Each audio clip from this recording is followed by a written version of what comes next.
چادر میں لپٹے ہوئے تھے۔ وہ چادر سفید رنگ کی تھی۔ آپ کے نیچے ایک سبز رنگ کا ریشمی کپڑا تھا۔ آپ سیدھے لیٹے ہوئے تھے۔ آپ کے سانس کی آواز کے ساتھ مشک کی سی خوشبو نکل کر پھیل رہی تھی۔ حلیمہ سعدیہ طرح آپ کے حسن و جمال کو دیکھ کر حیرت زدہ رہ گئی۔ آپ اس وقت سوئے ہوئے تھے۔ انہوں نے جگانا مناسب نہ سمجھا، لیکن جوں ہی انہوں نے پیار سے اپنا ہاتھ آپ کے سینے پر رکھا، آپ مسکرا دیے اور آنکھیں کھول کر ان کی طرف دیکھنے لگے۔ حضرت حلیمہ سعدیہ رضی اللہ عنہا فرماتی ہیں، میں نے دیکھا آپ کی آنکھوں سے ایک نور نکلا جو آسمان تک پہنچ گیا۔ میں نے آپ کو گود میں اٹھا کر آپ کی دونوں آنکھوں کے درمیان جگہ پر پیار کیا۔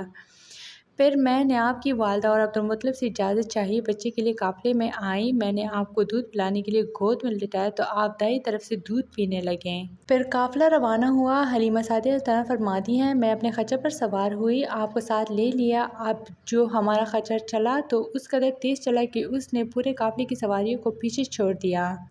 پہلے وہ آہستہ چلتا تھا۔ میری خواتین ساتھی حیرانگی سے مخاطب ہوئے، اے حلیمہ، یہ آج کیا ہو رہا ہے؟ تمہارا خچر اس قدر تیز کیسے چل رہا ہے؟ کیا یہ وہی خچر ہے جس پر تم آئی تھی اور جس کے لیے ایک ایک قدم اٹھانا مشکل تھا؟ جواب میں نے ان سے کہا، بے شک یہ وہی خچر ہے، اللہ کی قسم اس کا معاملہ عجیب ہے۔ پھر یہ لوگ بنو سعد کی بستی پہنچ گئے۔ ان دنوں یہ علاقہ خشک اور قحط زدہ تھا۔ حلیمہ سعدیہ رضی اللہ عنہا فرماتی ہیں، اس شام جب ہماری بکریاں چر کر واپس آئی تو ان کے تھن دودھ سے بھرے ہوئے تھے، جبکہ اس سے پہلے ایسا نہیں تھا۔ ان میں سے دودھ بہت کم اور بہت مشکل سے نکلتا تھا۔ ہم نے اس دن اپنی بکریوں کا دودھ دوہا تو ہمارے سارے برتن بھر گئے اور ہم نے جان لیا کہ یہ ساری برکت اس بچے کی وجہ سے ہے۔ آس پاس کی عورتوں میں یہ بھی بات پھیل گئی کہ ان کی بکریاں بدستور بہت کم دودھ دے رہی تھیں۔ غرض ہمارے گھر میں ہر طرف ہر چیز میں برکت نظر آنے لگی۔ دوسرے لوگ تعجب میں رہے۔ اس طرح 2 ماہ گزر گئے۔ 2 ماہ ہی میں آپ چلنے پھرنے لگے۔ آپ 8 ماہ کے ہوئے تو باتیں کرنے لگے اور آپ کی باتیں سمجھ میں آتی تھیں۔ 9 ماہ کی عمر میں تو آپ بہت صاف گفتگو کرنے لگے۔ اس دوران آپ کی بہت سی برکات دیکھنے میں آئیں۔ حلیمہ سعدیہ رضی اللہ عنہا فرماتی ہے، جب میں آپ کو اپنے گھر لے آئی تو بنو سعد کا کوئی گھرانہ ایسا نہ تھا جس سے مشک کی خوشبو نہ آتی ہو۔ اس طرح سب لوگ آپ سے محبت کرنے لگے۔ جب ہم نے آپ کا دودھ چڑھایا تو آپ کی زبان مبارک سے یہ الفاظ نکلے، یعنی اللہ تعالیٰ بہت بڑا ہے، اللہ تعالیٰ کے لیے بے حد تعریف ہے اور اس کے لیے صبح و شام پاکی ہے۔ پھر جب آپ صلی اللہ علیہ وسلم 2 سال کے ہو گئے تو ہم آپ کو لے کر آپ کی والدہ کے پاس آئے۔ اس عمر کو پہنچنے کے بعد بچوں کو ماں باپ کے حوالے کر دیا جاتا تھا۔ ادھر ہم آپ کی برکات دیکھ چکے تھے اور ہماری آرزو تھی کہ ابھی آپ کچھ اور مدت ہمارے پاس رہیں۔ چنانچہ ہم نے اس بارے میں آپ کی والدہ سے بات کی۔ ان سے یوں کہا، آپ ہمیں اجازت دیجیے کہ ہم بچے کو 1 سال اور اپنے پاس رکھیں۔ میں ڈرتی ہوں کہیں اس پر مکہ کی بیماری اور آب و ہوا کا اثر نہ ہو جائے۔ جب ہم نے اسے بار بار کہا تو حضرت آمنہ رضی اللہ عنہا مان گئی اور ہم آپ کو پھر اپنے گھر لے آئے۔ جب آپ کچھ بڑے ہو گئے تو باہر نکل کر بچوں کو دیکھتے تھے۔ وہ آپ کو کھیلتے نظر آتے، آپ ان کے نزدیک نہ جاتے۔ ایک روز آپ نے مجھ سے پوچھا، امی جان کیا بات ہے؟ دن میں میرے بھائی بہن نظر نہیں آتے۔ آپ اپنے دودھ شریک بھائی عبداللہ اور بہنوں انیسہ اور شیمہ کے بارے میں پوچھ رہے تھے۔ حلیمہ رضی اللہ عنہا فرماتی ہیں، میں نے آپ کو بتایا وہ صبح سویرے بکریاں چرانے جاتے ہیں، شام کے بعد گھر آتے ہیں۔ یہ جان کر آپ نے فرمایا، تب مجھے بھی ان کے ساتھ بھیج دیا کریں۔ اس کے بعد آپ اپنے بھائی بہنوں کے ساتھ جانے لگے۔ آپ خوش خوش جاتے اور واپس آتے۔ ایسے میں ایک دن میرے بچے خوف زدہ انداز میں دوڑتے ہوئے آئے اور گھبرا کر بولے، امی جان جلد چلیے ورنہ بھائی محمد صلی اللہ علیہ وسلم ختم ہو جائیں گے۔ یہ سن کر ہمارے تو ہوش اڑ گئے۔ دوڑ کر وہاں پہنچے۔ ہم نے آپ کو دیکھا، آپ کھڑے ہوئے تھے، رنگ اڑا ہوا تھا، چہرے پر زردی چھائی ہوئی تھی، اور یہ اس لیے نہیں تاکہ آپ کو سینہ چاک کیے جانے سے کوئی تکلیف ہوئی تھی، بلکہ ان فرشتوں کو دیکھ کر آپ کی حالت ہوئی تھی۔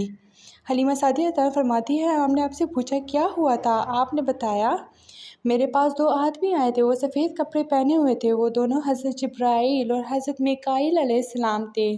ان دونوں میں سے ایک نے کہا، کیا یہ وہی ہے؟ دوسرے نے جواب دیا، ہاں یہ وہی ہے۔ پھر وہ دونوں میرے قریب آئے، مجھے پکڑا اور لٹا دیا۔ اس کے بعد انہوں نے میرا پیٹ چاک کیا اور اس میں سے کوئی چیز تلاش کرنے لگے۔ آخر انہیں وہ چیز مل گئی اور انہوں نے اسے باہر نکال کر پھینک دیا۔ میں نہیں جانتا وہ کیا چیز تھی۔ اس چیز کے بارے میں دوسری روایات میں یہ وضاحت ملتی ہے کہ وہ سیاہ رنگ کا ایک دانہ سا تھا۔ یہ انسان کے جسم میں شیطان کا گھر ہوتا ہے اور شیطان انسان کے بدن میں یہی سے اثرات ڈالتا ہے۔ حلیمہ سعدیہ فرماتی ہے، پھر ہم آپ کو گھر لے آئے۔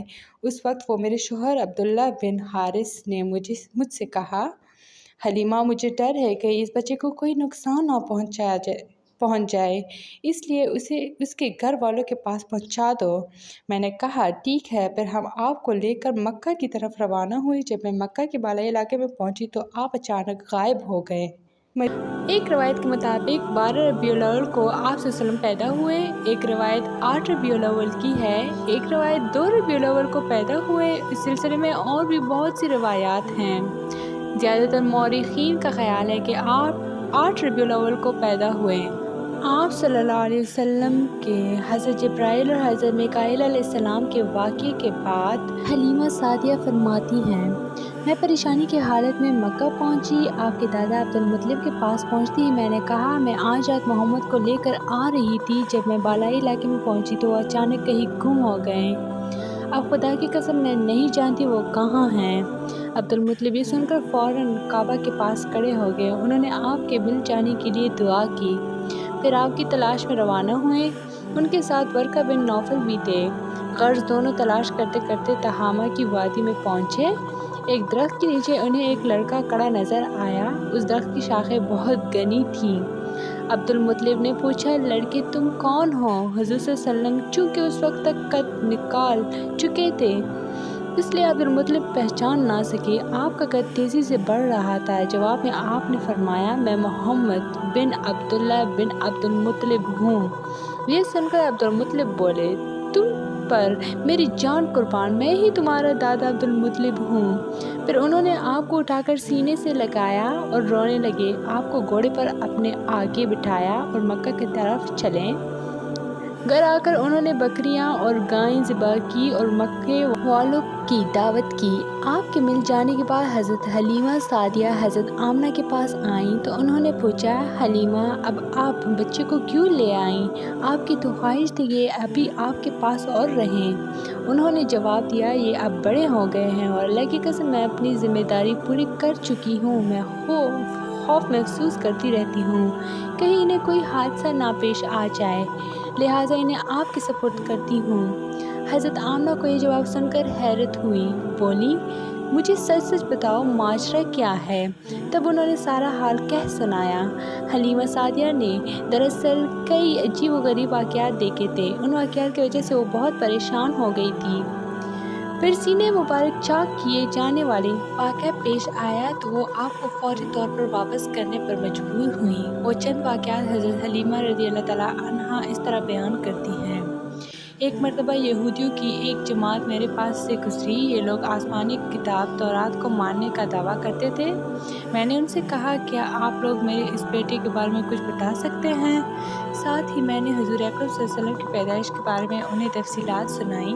یہودی تفصیلات سن کر آپس میں کہنے لگے، اس بچے کو قتل کر دینا چاہیے۔ یہ کہہ کر انہوں نے پوچھا، کیا یہ بچہ یتیم ہے؟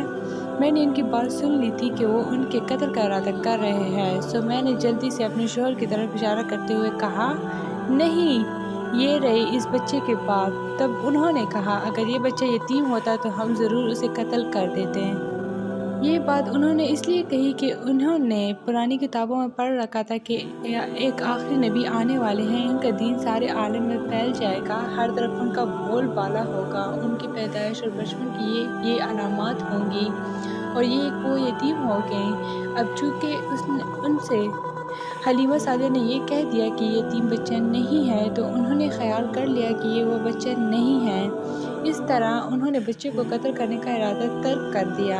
اسی طرح ایک بازار میں ایک نجومی تھا، لوگ اس کے پاس اپنے بچوں کو لے کر آتے تھے۔ وہ بچوں کو دیکھ کر ان کی قسمت کے بارے میں اندازے لگاتا تھا۔ حلیمہ سعدیہ اس کے نزدیک سے گزری تو نجومی کی نظر حضور اکرم صلی اللہ علیہ وسلم پر پڑی۔ نجومی کو آپ صلی اللہ علیہ وسلم کی مہر نبوت نظر آ گئی۔ ساتھ ہی آپ صلی اللہ علیہ وسلم کی آنکھوں کی خاص سرخی اس نے دیکھ لی۔ وہ چلا اٹھا، اے عرب کے لوگو، اس لڑکے کو قتل کر دو، یہ یقیناً تمہارے دین کے ماننے والوں کو قتل کرے گا، تمہارے بتوں کو توڑے گا اور تم پر غالب آئے گا۔ ان واقعات میں جو سب سے اہم واقعہ ہے وہ سینہ مبارک چاک کرنے والا تھا۔ روایات سے یہ بات ثابت ہے کہ آپ صلی اللہ علیہ وسلم کے سینہ مبارک پر سلائی کے نشانات موجود تھے۔ اس واقعے کے بعد حلیمہ سعدیہ اور ان کے خاوند نے فیصلہ کیا کہ اب بچوں کو اپنے پاس نہیں رکھنا چاہیے۔ جب حضرت حلیمہ سعدیہ نے آپ صلی اللہ علیہ وسلم کو حضرت آمنہ کے حوالے کیا، اس وقت آپ صلی اللہ علیہ وسلم کی عمر 4 سال تھی۔ ایک روایت یہ ملتی ہے کہ اس وقت عمر شریف 5 سال تھی۔ ایک تیسری روایت کے مطابق عمر مبارک 6 سال ہو چکی تھی۔ جب حلیمہ سعدیہ نے آپ صلی اللہ علیہ وسلم کو حضرت آمنہ کے حوالے کیا تو اس کے کچھ دنوں بعد حضرت آمنہ انتقال کر گئی۔ والدہ کا سایہ بھی سر سے اٹھ گیا۔ حضرت آمنہ کی وفات مکہ اور مدینہ کے درمیان ابواء کے مقام پر ہوئی۔ آپ کو یہی دفن کیا گیا۔ آپ صلی اللہ علیہ وسلم کی والدہ آپ صلی اللہ علیہ وسلم کو لے کر اپنے میکے مدینہ منورہ گئیں۔ آپ صلی اللہ علیہ وسلم کے ساتھ ایمن بھی تھی۔ ایمن کہتی ہیں، ایک دن مدینہ کے 2 یہودی میرے پاس آئے اور بولے، ذرا محمد کو ہمارے سامنے لاؤ، ہم انہیں دیکھنا چاہتے ہیں۔ وہ آپ صلی اللہ علیہ وسلم کو ان کے سامنے لے آئیں۔ انہوں نے اچھی طرح دیکھا، پھر ایک نے اپنے ساتھی سے کہا، یہ اس امت کا نبی ہے اور یہ شہر ان کی ہجرت گاہ ہے، یہاں زبردست جنگ ہوگی، قیدی پکڑے جائیں گے۔ آپ صلی اللہ علیہ وسلم کی والدہ کو یہودیوں کی اس بات کا پتہ چلا تو آپ ڈر گئیں اور آپ صلی اللہ علیہ وسلم کو لے کر مکہ کی طرف روانہ ہوئیں، مگر راستے ہی میں ابواء کے مقام پر وفات پا گئی۔ حضرت آمنہ کے انتقال کے 5 دن بعد ایمن آپ کو لے کر مکہ پہنچی۔ آپ کو عبد المطلب کے حوالے کیا۔ آپ کے یتیم ہو جانے کا انہیں اتنا صدمہ تھا کہ بیٹی کی وفات پر بھی اتنا نہیں ہوا تھا۔ عبد المطلب کے لیے کعبہ کے سائے میں ایک قالین بچھایا جاتا تھا، وہ اس پر بیٹھا کرتے تھے۔ ان کا احترام اس قدر تھا کہ کوئی اور اس قالین پر بیٹھتا نہیں تھا۔ چنانچہ ان کے بیٹے اور قریش کے سردار اس قالین کے چاروں طرف بیٹھتے تھے، لیکن رسول اللہ صلی اللہ علیہ وسلم وہاں تشریف لاتے تو سیدھے اس قالین پر جا بیٹھتے۔ اس وقت آپ ایک تندرست لڑکے تھے، آپ کی عمر 9 سال کے قریب ہو چلی تھی۔ آپ کے چچا عبد المطلب کے ادب کی وجہ سے آپ کو اس قالین سے ہٹانا چاہتے تو عبد المطلب کہتے، میرے بیٹے کو چھوڑ دو، اللہ کی قسم یہ بہت شان والا ہے۔ پھر وہ آپ کو محبت سے اس فرش پر بٹھاتے، آپ کی کمر پر شفقت سے ہاتھ پھیرتے، آپ کی باتیں سن کر حد درجے خوش ہوتے رہتے۔ کبھی وہ دوسروں سے کہتے، میرے بیٹے کو یہیں بیٹھنے دو، اسے خود بھی احساس ہے کہ اس کی بڑی شان ہے اور میری آرزو ہے یہ اتنا بلند مرتبہ اور رتبہ پائے جو کسی عرب کو اس سے پہلے حاصل نہ ہوا ہو اور نہ بعد میں کسی کو حاصل ہو سکے۔ ایک بار انہوں نے یہ الفاظ کہیں، میرے بیٹے کو چھوڑ دو، اس کے مزاج میں طبعی طور بلندی ہے، اس کی شان نرالی ہوگی۔ یہاں تک کہ عمر کے آخری حصے میں حضرت عبد المطلب کی آنکھیں جواب دی گئی تھی، آپ نابینا ہو گئے تھے۔ ایسی حالت میں ایک روز وہ اس قالین پر بیٹھے تھے کہ آپ تشریف لے آئے اور سیدھے اس قالین پر جا پہنچے۔ ایک شخص نے آپ کو قالین سے کھینچ لیا، اس پر آپ رونے لگے۔ آپ کے رونے کی آواز سن کر عبد المطلب بے چین ہوئے اور بولے، میرا بیٹا کیوں رو رہا ہے؟ آپ کے قالین پر بیٹھنا چاہتا ہے، ہم نے اسے قالین سے اتار دیا ہے۔ یہ سن کر عبد المطلب نے کہا، میرے بیٹے کو قالین پر ہی بٹھا دو، یہ اپنا رتبہ پہچانتا ہے، میری دعا ہے کہ یہ اس رتبے کو پہنچے جو اس سے پہلے کسی عرب کو نہ ملا ہو، اس کے بعد کسی کو نہ ملے۔ اس کے بعد پھر کسی نے آپ کو قالین پر بیٹھنے سے نہیں روکا۔ عبد المطلب کی آپ سے محبت کا یہ عالم تھا کہ کانا کانے بیٹھتے تھے تو کہتے، میرے بیٹے کو لے آؤ۔ آپ تشریف لاتے تو عبد المطلب آپ کو اپنے پاس بٹھاتے، آپ کو اپنے ساتھ کھلاتے۔ عبد المطلب کی بیوی کا نام رقیہ بنت ابو سیفی تھا۔ وہ کہتی ہیں، قریش کئی سال سے سخت قحط سالی کا شکار تھے، بارشیں بالکل بند تھیں، سب لوگ پریشان تھے۔ اسی زمانے میں نے ایک خواب دیکھا، کوئی شخص خواب میں کہہ رہا تھا، اے قریش کے لوگوں، تم میں سے ایک نبی ظاہر ہونے والا ہے، اس کے ظہور کا وقت آ گیا ہے، اس کے ذریعے تمہیں زندگی ملے گی۔ یعنی خوب بارشیں ہوں گی، سرسبزی اور شادابی ہوگی۔ تم اپنے لوگوں میں سے ایک ایسا شخص تلاش کرو جو لمبے قد کا ہو، گورے رنگ کا ہو، اس کی پلکیں گھنی ہوں۔ وہ شخص اپنی تمام اولاد کے ساتھ نکلے اور تم میں سے ہر خاندان کا ایک آدمی نکلے، سب پاک صاف ہو اور خوشبو لگائے اور حجر اسود کو بوسہ دے۔ پھر سب جبل ابو قیس پر چڑھ جائیں۔ پھر وہ شخص جس کا حلیہ بتایا گیا ہے آگے بڑھے اور بارش کی دعا مانگے اور تم سب آمین کہو تو بارش ہو جائے گی۔ صبح ہوئی تو انہوں نے اپنا یہ خواب قریش سے بیان کیا۔ انہوں نے ان نشانیوں کو تلاش کیا تو سب کی سب نشانیاں انہیں عبدالمطلب میں مل گئیں۔ چنانچہ سب ان کے پاس جمع ہوئے، ہر خاندان سے ایک ایک آدمی آیا، ان سب نے شرائط پوری کی۔ اس کے بعد سب ابو قیس پہاڑ پر چڑھ گئے۔ ان میں نبی کریم صلی اللہ علیہ وسلم بھی تھے، آپ اس وقت نوعمر تھے۔ پھر عبدالمطلب آگے بڑھے اور انہوں نے یوں دعا کی: اے اللہ، یہ سب تیرے غلام ہیں، تیرے غلاموں کی اولاد ہے، تیری باندیاں ہیں اور تیری باندیوں کی اولاد ہیں۔ ہم پر جو برا وقت آ پڑا ہے تو دیکھ رہا ہے، ہم مسلسل قحط سالی کا شکار ہیں۔ اب اونٹ، گائیں، گھوڑے، خچر اور گدھے سب کچھ ختم ہو چکے ہیں اور جانوروں پر بن آئے ہیں، اس لیے ہماری یہ خشک سالی ختم فرما دیں، ہمیں زندگی اور سرسبزی اور شادابی عطا فرما دیں۔ ابھی یہ دعا مانگ ہی رہے تھے کہ بارش شروع ہو گئی، وادیاں پانی سے بھر گئیں۔ لیکن اس بارش میں ایک بہت عجیب بات ہوئی، اور وہ عجیب بات یہ تھی کہ قریش کو یہ سیرابی ضرور حاصل ہوئی، مگر یہ بارش قبیلہ قیس اور قبیلہ مضر کی قریبی بستیوں میں بالکل نہ ہوئی۔ اب لوگ بہت حیران ہوئے کہ یہ کیا بات ہوئی۔ ایک قبیلے میں بارش اور آس پاس کے سب قبیلے بارش سے محروم۔ تمام قبیلوں کے سردار جمع ہوئے، اس سلسلے میں بات چیت شروع ہوئی۔ ایک سردار نے کہا: ہم زبردست قحط اور خشک سالی کا شکار ہیں، جبکہ قریش کو اللہ تعالیٰ نے بارش عطا کی ہے اور یہ عبدالمطلب کی وجہ سے ہوا ہے، اس لیے ہم سب ان کے پاس چلتے ہیں۔ اگر وہ ہمارے لیے دعا کرتے تو شاید اللہ ہمیں بھی بارش دے دے۔ یہ مشورہ سب کو پسند آیا، چنانچہ یہ لوگ مکہ معظمہ میں آئے اور عبدالمطلب سے ملے، انہیں سلام کیا، پھر ان سے کہا: اے عبدالمطلب، ہم کئی سال سے خشک سالی کے شکار ہیں، ہمیں آپ کی برکت کے بارے میں معلوم ہوا، اس لیے مہربانی فرما کر آپ ہمارے لیے بھی دعا کریں، اس لیے کہ اللہ نے آپ کی دعا سے قریش کو بارش عطا کی ہے۔ ان کی بات سن کر عبدالمطلب نے کہا: اچھی بات ہے، میں کل میدان عرفات میں آپ لوگوں کے لیے بھی دعا کروں گا۔ دوسرے دن صبح سویرے عبدالمطلب میدان عرفات کی طرف روانہ ہوئے، ان کے ساتھ دوسرے لوگوں کے علاوہ ان کے بیٹے اور اللہ کے رسول اللہ صلی اللہ علیہ وسلم بھی تھے۔ عرفات کے میدان میں عبدالمطلب کے لیے ایک کرسی بچھائی گئی، وہ اس پر بیٹھ کے نبی کریم صلی اللہ علیہ وسلم کو انہوں نے گود میں بٹھا لیا، پھر انہوں نے ہاتھ اٹھا کر یوں دعا کی: اے اللہ، چمکنے والی بجلی کے پروردگار اور کڑکنے والی گرج کے مالک، پالنے والوں کے پالنے والے اور مشکلات کو آسان کرنے والے، یہ قبیلہ قیس اور قبیلہ مضر کے لوگ ہیں، یہ بہت پریشان ہیں، ان کی کمریں جھک گئی ہیں، یہ تجھ سے اپنی لاچاری اور بے کسی کی فریاد کرتے ہیں اور جان و مال کی بربادی کی شکایت کرتے ہیں، بس اے اللہ، ان کے لیے خوب برسنے والی بادل بھیج دے اور آسمان سے ان کے لیے رحمت عطا فرما، تاکہ ان کی زمینیں سرسبز ہو جائیں اور ان کی تکالیف دور ہو جائیں۔ عبدالمطلب ابھی یہ دعا کر ہی رہے تھے کہ ایک سیاہ بادل اٹھا عبدالمطلب کی طرف آیا اور اس کے بعد اس کا رخ قبیلہ قیس اور بنو مضر کی بستیوں کی طرف ہو گیا۔ یہ دیکھ کر عبدالمطلب نے کہا: ایک گروہ قریش اور مضر جاؤ، تمہیں سیرابی حاصل ہوگی۔ چنانچہ یہ لوگ جب اپنی بستیوں میں پہنچے تو وہاں بارش شروع ہو چکی تھی۔ آپ 7 سال کے ہو چکے تھے کہ آپ کی آنکھیں دکھنے کو آ گئیں۔